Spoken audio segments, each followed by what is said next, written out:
अस्सलाम वालेकुम जी दोस्तों। तो क्रिक कॉमेडी की एक और एपिसोड में आप सभी का स्वागत है। तो इसमें बहुत सारी चीजें डिस्कस होने वाली हैं। एहसानुल्लाह खान की फनी टिकटॉक्स, राशिद लतीफ का ट्वीट भाई, और सांप घुस आया बांग्लादेश और श्रीलंका के मैच में, और भी बहुत कुछ है भाई इस वीडियो में। तो चलिए भाई शुरू करते हैं, और शुरुआत हम पहले कर लेते हैं भाई अपने पाकिस्तान से ही, अपने राशिद लतीफ भाई। राशिद लतीफ जो है वो जरा गुस्से में आ जाते हैं। राशिद लतीफ ने एक एंग्री किस्म का ट्वीट कर दिया भाई पीसीबी के ऊपर, क्योंकि अभी जो है ना वो जरा चल रही है भाई मीटिंग्स, पीएसएल के हवाले से मीटिंग्स चल रही है, क्योंकि पीएसएल के 10 एडिशन मुकम्मल हो चुके हैं।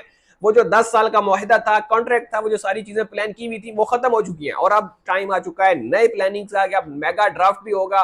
तो ये जो सारी चीजें हैं वो डिस्कशन हो रही है, जिसके ऊपर राशिद लतीफ आते हैं और ट्वीट कर देते हैं कि भाई ये कौन से जाहिल लोग बिठा रखे हैं यहाँ पे, ये नॉन क्रिकेटर जाहिल किस्म के लोग जो हैं वो बोर्ड भी चला रहे हैं और यही पीएसएल भी चला रहे हैं, और ये तबाह कर देंगे भाई इन सबको।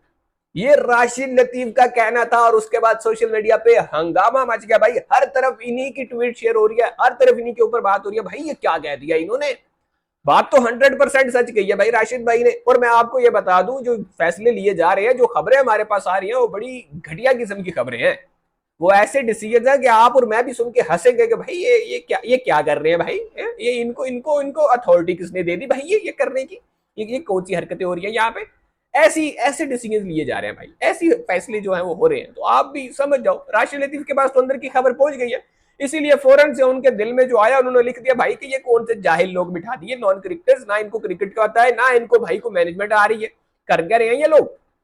तो सीन सारा ये है कि राशिद भाई का टेम्पर इसलिए आउट हुआ भाई कि इनकी हरकतें ऐसी हैं, ये लोग काम इस तरह का कर रहे हैं कि राशिद भाई ने भी बस कहा यार अब और बर्दाश्त नहीं होता, इनको मैं नहीं झेल सकता भाई, इनको मैं नहीं देख सकता। यकीनन जो भी पाकिस्तानी फैन है भाई, पाकिस्तानी क्रिकेट के फैन है, पाकिस्तानी क्रिकेट को फॉलो करते हैं, वो नहीं देख सकते भाई ऐसी हमाकतें क्रिकेट में, नहीं देख सकते। हम भी नहीं देख पाते भाई, नहीं देख पाते।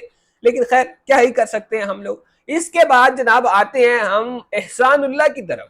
एहसानुल्लाह खान जनाब, जिनके ऊपर बहुत से लोग बातें कर रहे हैं, बल्कि मैं कह रहा हूं आज से ना तकरीबन 2 साल बाद इसी बंदे पे एडिट्स बन रही होगी कि भाई पाकिस्तान ने टैलेंट वेस्ट कर दिया, क्या लूंडा था, 150 पे फेंकता था, क्या पेस थी बंदे की, पाकिस्तान ने वेस्ट कर दिया टैलेंट। अभी भी बहुत सारे खिलाड़ियों के ऊपर जिस तरह एडिट बनाए जाते हैं, कोई कहता है भाई पाकिस्तान ने वेस्ट कर दिया, पाकिस्तान ने ये कर दिया, पाकिस्तान ने वो कर दिया है। जैसे आमिर के ऊपर बनाए जाते हैं, हारिस सोहेल के ऊपर बनाए जाते हैं, अहमद शहजाद के बारे में कहा जाता है, और भी बहुत सारे लोग हैं जिनके बारे में ये बातें की जाती हैं कि पाकिस्तान वेस्टेड टैलेंट, भाई ये हो गया वो हो गया। इस तरह की बातें अब इस बंदे के बारे में भी होगी कोई 2 साल बाद।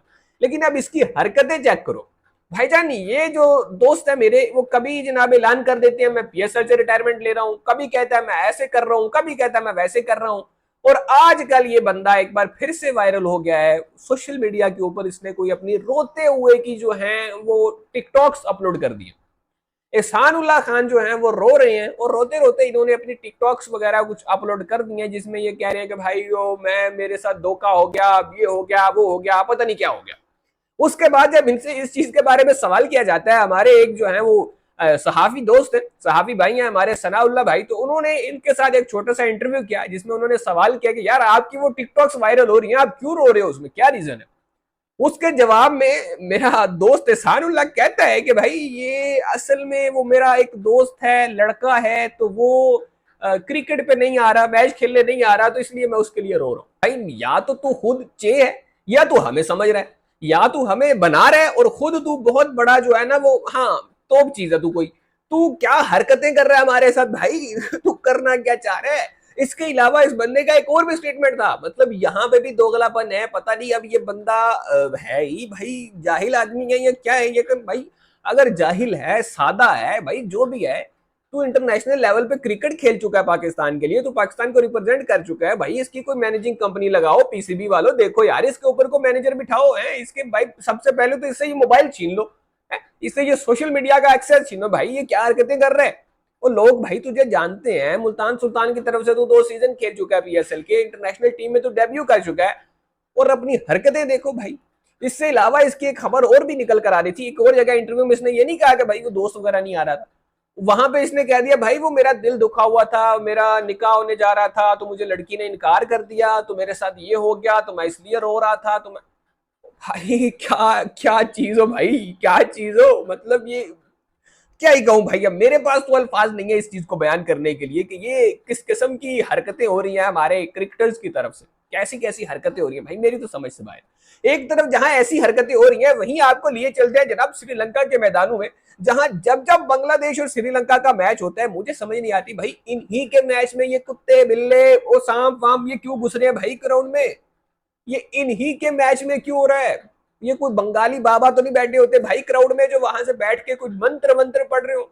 अगर आपको याद नहीं है तो मैं आपको याद दिला दूं कि आज से कुछ टाइम पहले की बात है कि श्रीलंका में एक ग्राउंड जो था उसको बैन कर दिया गया था क्रिकेट के लिए। उसमें क्रिकेट मैचेस करवाने से रोक दिया गया था। उसमें कुछ जो है वो जरा गलत किस्म की एक्टिविटीज देखी गई थी। कैमरा में कुछ चीजें कैच हुई थी जो कि बाद में बहुत से लोगों ने कहा एडिटिंग है ये है वो है, लेकिन उसके बाद खबरें ऐसी आई थी कि वो क्रिकेट स्टेडियम जो है वो बैन कर दिया गया। आई थिंक वो श्रीलंका में था या बांग्लादेश में था, मेरा जहां तक ख्याल है वो श्रीलंका में ही था, लेकिन फिर भी इन दोनों मुल्कों में ही कहीं था।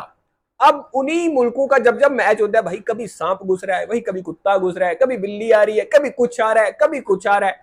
तो यार ये इन्हीं के मैचेस में ऐसा क्यों हो रहा है भाई। क्रिकेट खेलो ना तुम लोग, ये वाली हरकतें क्यों कर रहे हो भाई तुम हैं। क्रिकेट में राइवलरी निकालो। ये क्या कभी तुम लोग नागिन डांस करना शुरू कर देते हो, कभी तुम लोग सांप बेच देते हो, कभी तुम लोग कुछ बेच रहे हो भाई, कभी कुछ बेच रहे हो।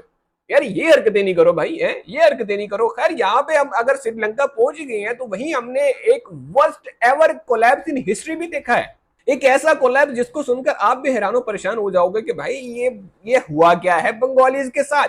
मेरे बंगालीज दोस्तों ने जनाब 100 रन के ऊपर एक विकेट खोई हुई थी। मतलब इन्होंने एक विकेट के नुकसान के ऊपर 100 रन बना रखे थे। 16 ओवर का गेम खत्म हुआ था और 250 समथिंग रहने चाहिए थे। अब मैच इनके हाथ में था भाई, 150 रन इन्हें चाहिए, 9 विकेट इनके हाथ में है, बैटर्स इनके सेट खड़े हैं, कोई मसले वाली गल नहीं कोई नहीं। लेकिन दोस्तों ऐसा कैसे हो सकता है, हमारे बंगाली दोस्त हूं और कोई थ्रिल ना हो, कोई माहौल ना बने, ये कैसे हो सकता है भाईजान। इन्होंने जनाब अगले 5 रन स्कोर करने के अंदर अंदर 7 खिलाड़ी मजीद आउट करवा दिए और 3 या 4 ओवर के बाद की बात है कि 105 रन के ऊपर बांग्लादेश के 8 खिलाड़ी आउट हो गए भाई।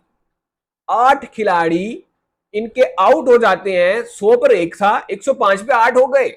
सरप्राइज दोस्तों, सरप्राइज। ये इसी तरह के सरप्राइजेस दिए जाते हैं, ऐसे ही तो होता है भाई। वो ठीक ही कहता था अपना मोमिन कमर भाई, वो जो कह रहा था कि 1 मिनट में इन्होंने वक्त बदल दिया, जज्बात बदल दिए, हालात बदल दिए। भाई वो तेरी सारी बातें ठीक थी, ये वाकई यही हो रहा है भाई, यहाँ पे यही हो रहा है। देखो तो जरा, पता भी नहीं चला और यहाँ पे कुछ हो भी गया है, समझ भी नहीं आई कि भाई यहाँ पर क्या चल रहा है।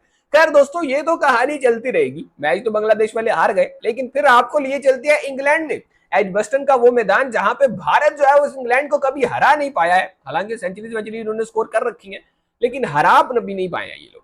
तो अब एक बार फिर से शुभमन गिल जो है वो अपने लोंडू को लेकर पहुंच चुके हैं। भाई इंडिया के कप्तान है शुभमन गिल, और वहां पे क्या बंदे ने परफॉर्मेंस दे दी है भाईजान पहले गेम में।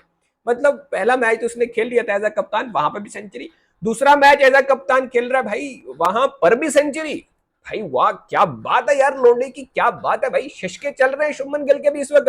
और इंडियन बैटर्स ने, अगर मैं ये कहूं कि डोमिनेट किया है डे 1 को, तो ये गलत ना होगा। बेशक इन्होंने 5 विकेट खो दिया, लेकिन भाई 300 से ज्यादा रन स्कोर हो चुके हैं। और इस वक्त शुभमन गिल क्रीज पे है जो 114 पे खेल रहा है। साथ में रविंद्र जडेजा जो अपने 40s में खेल रहा है। तो भाई मतलब दोनों बल्लेबाज सेट खड़े हैं, 300 से ज्यादा रन हो चुके हैं और अभी भी 5 विकेट इनके हाथ में हैं।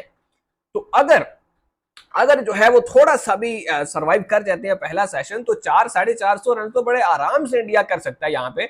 और 450 रन अगर पहली इनिंग में हो जाते हैं तो कोई भी टेस्ट मैच हो, कोई भी अप्रोच के साथ खेला जाए, कोई भी कंडीशंस हो, भाई आसान नहीं होता टेस्ट मैच में वापिस आना, आसान नहीं होता टेस्ट मैच में आके सरवाइव करना, खेलना।